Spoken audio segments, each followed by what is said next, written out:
King Philip's War, also known as Metacoms War, which raged from 1675 to 1678, was a monumental conflict that reshaped the landscape of New England. This war was not merely a battle between two groups, but a clash of fundamentally different worlds, an indigenous society struggling to retain its way of life and a colonial power determined to expand its dominion over the continent. At its heart was Metacom, also known as King Philip, the chief of the Wampanoag Confederacy, and his fierce determination to resist the encroachment of the English settlers on his people's ancestral lands. Metacom was the son of Massasoit, a revered leader of the Wampanoag, who had initially forged a crucial alliance with the English colonists. In March 1621, Massasoit and John Carver, the first governor of Plymouth Colony, signed the Pilgrim-Wampanoag Peace Treaty. This treaty was a symbol of mutual respect and cooperation, promising aid and defense to each other against common enemies. For over 40 years, this agreement helped maintain a fragile peace between the English settlers and the Wampanoag. However, the arrival of new colonists and the expansion of English settlements began to strain this tenuous relationship. The initial success of the Plymouth colony spurred further English colonization. By 1630, John Winthrop and his fellow Puritans arrived in Massachusetts Bay with a new wave of settlers. This marked the beginning of a broader colonial expansion. Massachusetts Bay Colony, established by these settlers, soon began acquiring more land from the Native Americans and encouraging further settlement by religious exiles and dissenters. This relentless expansion pushed the boundaries of English settlements further into Native American territories, causing increasing friction. Massasoit's death in 1661 brought his son Wamsuta to prominence. Wamsuta, like his father, had an English name, Alexander Pokanoket, and had maintained amicable relations with the colonists. However, in 1662, Wamsuta was summoned by Josiah Winslow, the assistant governor of Plymouth Colony, under the pretext of addressing charges related to land deals. After returning to his village, Wamsuta fell ill and died under suspicious circumstances. Metacom, who succeeded his brother as chief, alleged that Wamsuta had been poisoned. This claim, given Winslow's known hostility towards the Native Americans, was plausible and indicated a deeper malaise in colonial Native relations. Metacom, now the leader of the Wampanoag, found himself in a precarious position. He inherited a land increasingly encroached upon by English settlers and a series of broken promises. The colonial government's disregard for treaties and its relentless expansion led Metacom to conclude that negotiations were futile. Determined to protect his people and their land, he launched a coordinated resistance against the colonists, which would come to be known as King Philip's War. The war began in earnest in 1675, with Metacom leading a coalition of Native American tribes, including the Wampanoag, Nipmuc, and Narragansett. The conflict was marked by a series of brutal and devastating attacks on colonial settlements. The native forces employed guerrilla tactics, launching surprise raids and ambushes. These tactics were effective in the early stages of the war, causing significant casualties and disrupting colonial life. The English settlers, however, were resilient and soon began to mount a counteroffensive. One of the most significant battles of the war was the attack on the town of Lancaster in February 1676.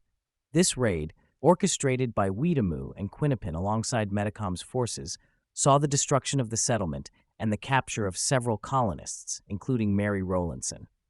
Rowlandson's subsequent account of her captivity provided a detailed and vivid portrayal of Native American life and the harsh realities of the war from the perspective of the settlers. As the war progressed, the tide began to turn against the Native American forces.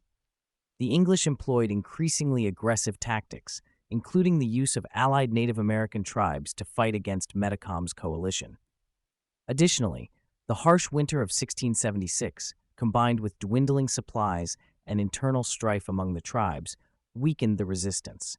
In August 1676, Metacom was killed, and his head was publicly displayed by the colonists as a grim trophy.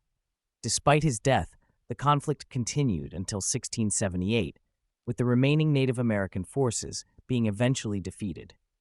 The aftermath of the war was devastating for the Native American tribes. Many survivors were sold into slavery, while others were forcibly relocated to reservations. The destruction of entire villages and the loss of their leaders left the tribes in disarray. The war significantly altered the balance of power in New England, leading to increased colonial control over Native American lands. King Philip's War was more than a mere conflict.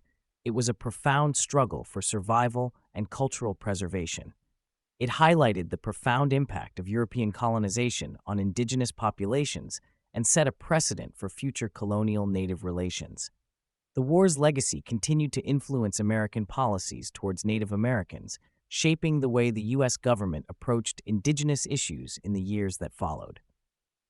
The story of King Philip's War is a poignant reminder of the resilience of Native American societies in the face of overwhelming adversity. Metacom's leadership and the sacrifice of countless Native American warriors underscore the profound struggle for autonomy and justice. Their fight against colonization and their enduring spirit continue to be a testament to their strength and resistance. In modern times, the war is remembered not only for its historical significance, but also for its impact on Native American identity and the broader narrative of American history. King Philip's War remains a powerful symbol of the complex and often painful interactions between Native Americans and European settlers, reflecting the deep and lasting consequences of colonization. The Plymouth colony was founded in November 1620 and lost half its population to disease and malnutrition by spring 1621. From the time of their arrival until March 1621, they had been observed by the tribes of the Wampanoag Confederacy. Europeans had been arriving in the region by that time for over 20 years, and in 1614, the English Captain Hunt had kidnapped a number of natives to sell into slavery. Hunt had not been the first to do so, nor the first to disrespect Native American lands and culture. The arrival of the Europeans had also brought disease, which had killed a significant number of natives who had no natural immunity to them. The Wampanoag Confederacy had been the most powerful political and military force before it was reduced to tributary status by the loss of people to disease. Massasoit's first impulse, therefore, was to call on the higher powers of the land to drive off or destroy the immigrants, but when it seemed his prayers would not be answered, he chose a different course. The Wampanoag Confederacy had been the most powerful political and military force in the land before it was reduced to tributary status by the loss of people to disease. The Wampanoags now paid tribute to the Narragansetts, whereas, earlier, the situation had been the reverse. Massasoit saw in the survival of the English a sign that he should ally with them and restore himself and his tribe to its former position of power. In March of 1621, he sent Samoset, LC 1590 to 1653, an Abenaki prisoner who spoke English, to the colony to find out if they were interested in peaceful relations. Samoset returned a good report, and so Massasoit then sent Squanto, also known as Tisquantum, LC 1585 to 1622, and finally arrived himself with his warriors. On the 22nd of March 1621, Massasoit and John Carver signed the so-called Pilgrim Wampanoag Peace Treaty, pledging mutual aid and defense to one another, and Massasoit assigned Squanto the task of teaching the colonists how to survive. He later sent his trusted advisor Hobbamock, DC 1643, to lend further assistance and supervise Squanto. In the early years of the settlement, the immigrants and natives took care of each other. Massasoit and his confederacy regained their former status, and the colony flourished. The second governor, William Bradford, L. 1590 to 1657, continued to honor the treaty and expanded trade with the Wampanoag, while another leading colonist, and third governor, Edward Winslow, 1595 to 1655, saved the life of Massasoit, as well as those of a number of his tribe who had fallen ill.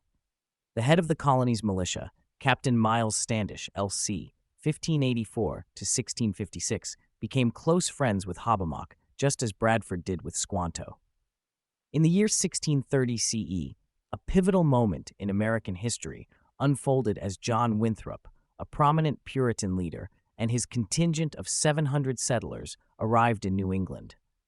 Their mission was to expand upon the nascent settlement of Massachusetts Bay, situated north of Plymouth, which had been established by the Pilgrims in 1620. This influx of settlers marked the beginning of a significant transformation in the region, fundamentally altering the landscape, culture, and demographic composition of New England. John Winthrop and his fellow Puritans arrived at a time when the region was in a state of transition. The lands they would settle were initially claimed by John Endicott in 1628 CE for England. Endicott, an early colonist and a staunch Puritan, had asserted English claims over the land, which he found unoccupied. This land had previously been inhabited by Native American tribes, but a series of devastating epidemics brought about by earlier European contact had ravaged the local populations, leaving the villages largely deserted. To Endicott, these seemingly abandoned lands appeared ripe for the taking. The arrival of Winthrop and his colonists marked the beginning of what would come to be known as the Great Migration, a period of intense Puritan migration from England to the New World between 1630 and 1640. The Massachusetts Bay Colony, driven by its religious zeal and a sense of divine mission, sought to establish a city upon a hill, a model Christian society that would serve as an example to the rest of the world. The influx of settlers brought a heightened demand for land, which in turn led to the expansion of settlements and agricultural activities. Simultaneously, the religious climate within Massachusetts Bay was marked by a strict adherence to Puritan orthodoxy. The colony's founders, including Winthrop, believed that their covenant with God was contingent upon their adherence to religious and moral laws. Deviations from these norms were seen as threats to the colony's success and divine favor. As a result, dissenters who challenged the established religious order were met with severe consequences. Roger Williams, a prominent dissenting voice, was exiled in 1636 for his criticism of the colony's religious practices and his belief in the separation of church and state. Williams went on to found Providence Colony in what is now modern-day Rhode Island, establishing a haven for religious freedom. Anne Hutchinson, another key figure, followed a similar path. Hutchinson, a religious dissenter who held unorthodox views about the Puritan ministry, was also expelled from Massachusetts Bay. She subsequently founded Portsmouth, further illustrating the fractious nature of religious life in the colonies. Other dissenters and seekers of new opportunities spread out, establishing settlements in Connecticut and New Hampshire.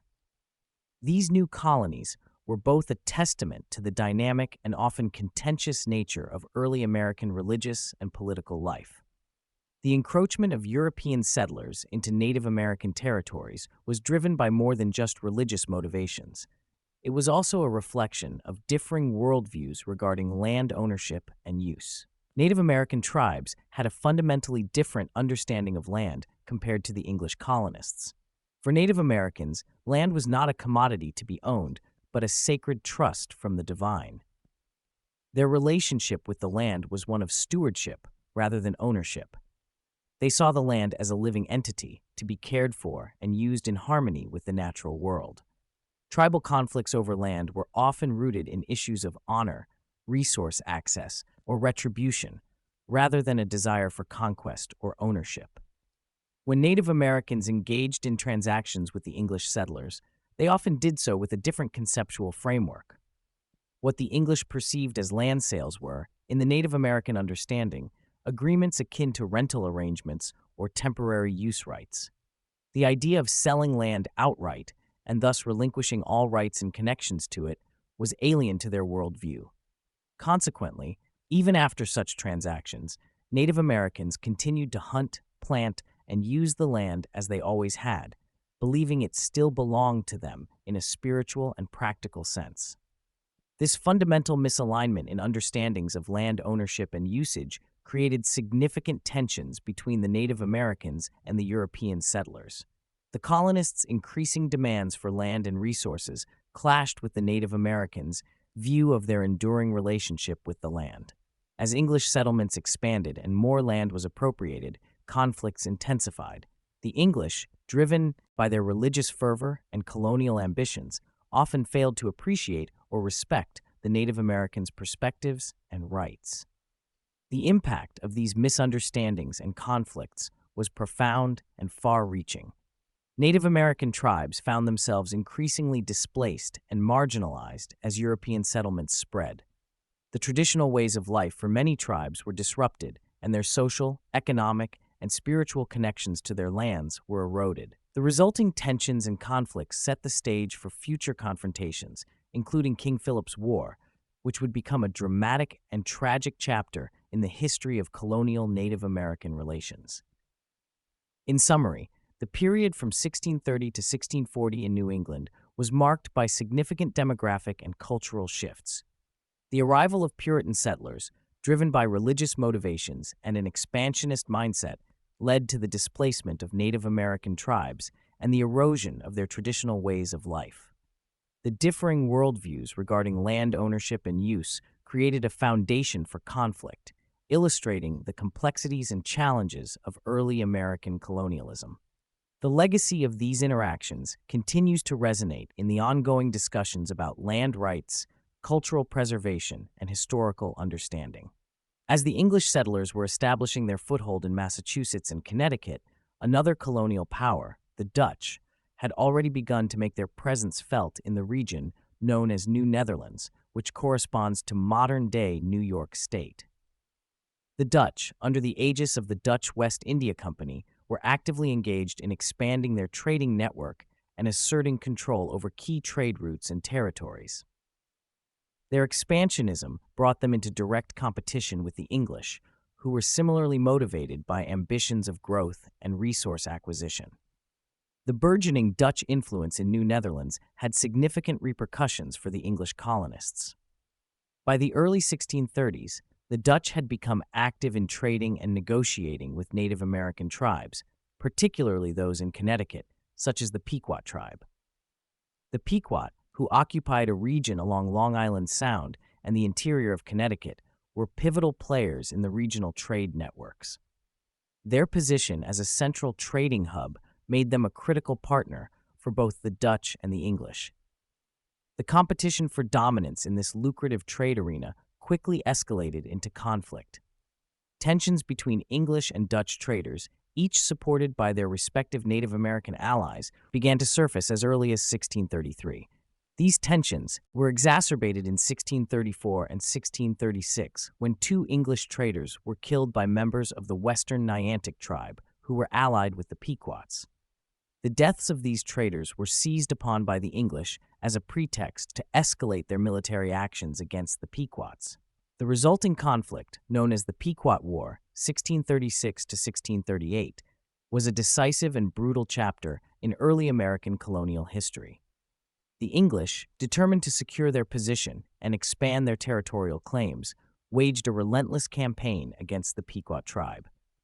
The Pequots, who had initially sought to defend their lands and influence, found themselves in a precarious position. They had attempted to forge alliances with other powerful tribes, including the Narragansetts, to strengthen their resistance against the English encroachment. The Pequots advocated for a guerrilla-style warfare strategy characterized by swift, surprise attacks designed to harass and weaken their opponents while avoiding direct, protracted battles. However, their efforts to rally the Narragansetts as allies were thwarted. Roger Williams, a prominent figure in colonial New England, had lived among the Narragansetts and spoke their language. Williams, who was sympathetic to the plight of the Native Americans, but also understood the strategic realities of the colonial struggle, advised the Narragansetts to align with the English rather than the Pequots. The Narragansetts, weighing their options and considering the growing power of the English settlers, ultimately chose to side with the English. This decision proved disastrous for the Pequots, as it not only deprived them of a crucial ally, but also reinforced the English's position. The Pequot War reached its climax with the Treaty of Hartford, signed in September 1638. This treaty marked the formal end of the conflict and had significant repercussions for the Pequot tribe. The treaty resulted in the near-total annihilation of the Pequot people. Many Pequot were killed in battle or captured and sold into slavery. The survivors were forced to disband and scatter, with some joining other tribes, while others were enslaved or pushed into servitude. Under the terms of the Treaty of Hartford, The Pequot lands were divided between the English and their Native American allies. The English claimed the most fertile and strategically advantageous territories, including lands along major rivers. This redistribution of land further solidified the English presence in Connecticut and laid the groundwork for future expansion. Simultaneously, the influx of new immigrants from England continued to swell the ranks of the colonial population. As more settlers arrived, the pressure on Native American lands intensified. The English settlers continued to encroach upon and appropriate additional lands, particularly those of the Wampanoag Confederacy and other tribes in the region. This relentless expansion contributed to growing tensions and conflicts between the settlers and the Native American tribes. The Pequot War was a harrowing and transformative event that reshaped the landscape of colonial New England.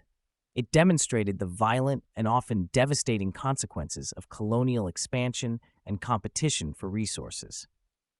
The near extermination of the Pequot tribe and the subsequent appropriation of their lands were emblematic of the broader patterns of displacement and dispossession experienced by many Native American tribes in the wake of European colonization. In summary, the clash between the Dutch and English colonists, coupled with the internal dynamics among Native American tribes, led to a tumultuous period of conflict and upheaval. The Pequot War was a defining moment in this context, highlighting the fierce competition for control over valuable resources and territories, and setting the stage for further confrontations and adjustments in the colonial landscape. The legacy of these events continued to influence the course of American history, shaping the interactions between European settlers and Native American tribes for generations to come. Massasoit seems to have been unconcerned by these developments, as he had no great love for the Pequots, and thus far, the English remained on the periphery of the central Wampanoag lands. He had envisioned a long-lasting English-Wampanoag alliance, and so, with his son's consent, had them receive names from the English. Wamsuta was renamed Alexander, and Metacom was called Philip. After Massasoit's death, Wamsuta became chief and negotiated land deals with the English of Rhode Island, which upset those of Plymouth Colony. He was called to give an account of himself by Plymouth's assistant governor, Josiah Winslow, son of the man who had saved Massasoit, and he died mysteriously shortly after returning to his village. Metacom then became chief, claimed Wamsuta had been poisoned, and he began discussing an attack on the colonies with his tributary chieftains. Metacom's people seemed to be everywhere, attacking settlements, killing the people, and burning crops and buildings before disappearing again. The colonists had converted a number of natives to Christianity, and these so-called praying Indians often served as interpreters in trade agreements. One of these, John Sossamon, formerly Metacom's interpreter and scribe, told Winslow of Metacom's plans but was ignored until after he was found dead. Metacom was then called to explain or refute Sossamon's claims and denied them. A few months later, 3 high-level Wampanoags, all counselors to Metacom, were arrested for Sossamon's murder and hanged on the 8th of June, 1675. The agreement between Plymouth and the Wampanoags stipulated that each would be responsible for punishing their own, and the hangings violated this. On the 24th of June, 1675, Metacom lay siege to the Plymouth colony's settlement of Swansea and destroyed it, killing many of the inhabitants. Throughout the summer of 1675, Metacom's people seemed to be everywhere, attacking settlements, killing the people, and burning crops and buildings before disappearing again into the wilderness. They would frequently ambush supply trains or trade convoys, use the colonists' own boats to reach settlements up or downriver, and always employed the element of surprise and destruction by fire. The colonists had no defense against these attacks, and they were also at a loss to explain why the natives were suddenly attacking them. Scholar James D. Drake comments, "These Puritans' fears stemmed partially from their inability to see Indian grievances as the cause for the war. Instead, with their providential worldview, in seeking to explain the war, they looked to what might have made God, rather than the Indians, unhappy." 81. Their solution was to call for days of fasting and repentance while, at the same time, trying to fend off attacks from an agency they felt had been sent by God to punish them for their sins. Scholar Jill Lepore gives a timetable for 1675. June 24th, Plymouth Colony observes a fast day. June 29th, Massachusetts Bay Colony observes a day of humiliation.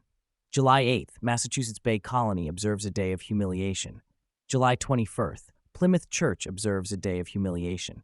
September 1st, counties in Connecticut begin holding weekly fasts. September 17th, Boston observes a day of humiliation. October 7th, Massachusetts Bay Colony observes a day of humiliation. October 14th, Plymouth Colony observes a fast day. December 2nd, all of the United Colonies observe a fast day in preparation for the campaign against the Narragansetts. 103. Many colonists felt they were being punished by God for their treatment of the Native Americans, but instead of trying to address the problems, they continued begging God for mercy and deliverance from the scourge they believed God had sent against them, while simultaneously trying to fight off forces whose attacks they interpreted as God's will. King Philip's War, one of the most devastating conflicts in American colonial history, saw a dramatic escalation in the late months of 1675 and early 1676, fueled by escalating hostilities and shifting alliances.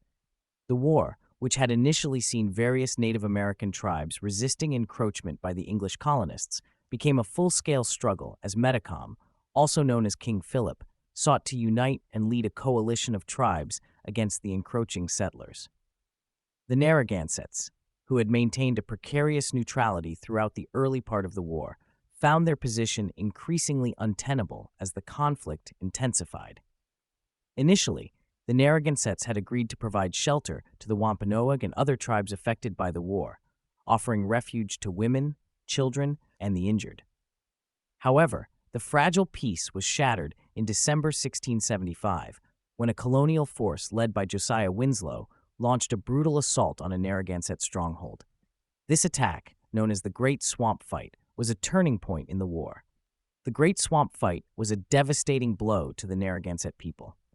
The colonists, employing a combination of relentless firepower and strategic maneuvering, succeeded in destroying the stronghold and killing upwards of 600 Narragansetts, including many women and children who had sought refuge there. The destruction and loss of life were catastrophic, leading to a profound sense of betrayal and anger among the Narragansetts. This event pushed the Narragansetts to join forces with Metacom and escalate their involvement in the war against the English colonists. The alliance between the Narragansetts and Metacom added a new dimension to the conflict. Metacom, having shifted his base of operations from Rhode Island to the recently acquired English territory of New York, sought to forge alliances with other tribes and continue the fight. His hopes of enlisting the aid of the Mohawks were thwarted, as the Mohawks, having previously allied with the English during the Pequot War, remained loyal to their colonial partners. The Mohawks engaged in aggressive actions against the Wampanoags, driving them back into New England and further complicating Metacom's strategic situation. As the war continued into early 1676, Metacom's forces launched a series of attacks on colonial settlements throughout Massachusetts. The early weeks of the year saw several devastating raids, with towns such as Lancaster suffering significant losses. On February 10, 1676, Metacom's forces attacked Lancaster, where they captured Mary Rowlandson, a colonist who would later become widely known for her harrowing captivity narrative. Rowlandson's account provided a detailed and personal perspective on the conflict, shedding light on the experiences of both the captives and their Native American captors. The war's toll on the colonial settlements was severe. The attacks were relentless, with towns such as Providence and Warwick in Rhode Island being burned to the ground. The colonists found themselves increasingly on the defensive, struggling to respond to the continuous raids and assaults. The attack on Sudbury on April 21, 1676, exemplified the scale of destruction and loss experienced by the colonists. The settlement was left in ruins, with numerous farms burned and over half of Captain Wadsworth's militia killed. Despite these setbacks, the colonists managed to achieve some victories. The Second Battle of Nipsacuck, for example, was a decisive colonial win, but it was largely a reaction to earlier Native American raids rather than a result of a strategic campaign. The conflict saw a shift in tactics as Captain Benjamin Church, a key figure in the colonial response, began to rely increasingly on Native American soldiers, including the Praying Indians, Native Americans who had converted to Christianity and allied with the English. Church's utilization of these allies proved to be a crucial factor in turning the tide of the war. In early August 1676, Church and Josiah Standish, both of Plymouth Colony, were guided by John Alderman, a Praying Indian who had previously been a close advisor to Metacom. Alderman, who had defected from Metacom's camp, led the colonists to Metacom's stronghold in the Assawampset Swamp near the ruins of Providence Colony. The confrontation culminated in a dramatic and decisive moment. Metacom was killed by a gunshot to the back, delivered by Church's forces. The aftermath of Metacom's death was brutal and symbolic of the war's devastating impact. Church had Metacom's body mutilated, with his head and hands severed and displayed as trophies. Alderman stored the severed head and hands in a bucket of rum, showcasing them to the curious for a fee. Eventually, the head was sold to Plymouth Colony for 30 shillings and remained on display for over 20 years, serving as a grim reminder of the conflict and its aftermath. The death of Metacom marked the beginning of the end for King Philip's War. The remaining Native American forces, demoralized and weakened by the death of their leader, faced increasing pressure from the colonists. The war continued for a short while longer, but the balance of power had shifted decisively in favor of the English settlers. The conflict formally ended in 1678, with many Native Americans being sold into slavery or pushed onto reservations, while others fled the region. The impact of King Philip's War was profound and far-reaching. The war had reshaped the colonial landscape, leading to the displacement and suffering of Native American tribes and establishing a pattern of colonial expansion and conflict that would continue throughout American history. The conflict also highlighted the deep and often tragic misunderstandings between European settlers and Native Americans, underscoring the devastating consequences of cultural clashes and competing territorial ambitions. In the aftermath of the war, the policies and attitudes towards Native Americans continued to evolve, influenced by the experiences of King Philip's War and its legacy. The war had a lasting impact on the relationship between colonists and Native American tribes, shaping the course of American history and the development of colonial and later U.S. government policies towards indigenous peoples.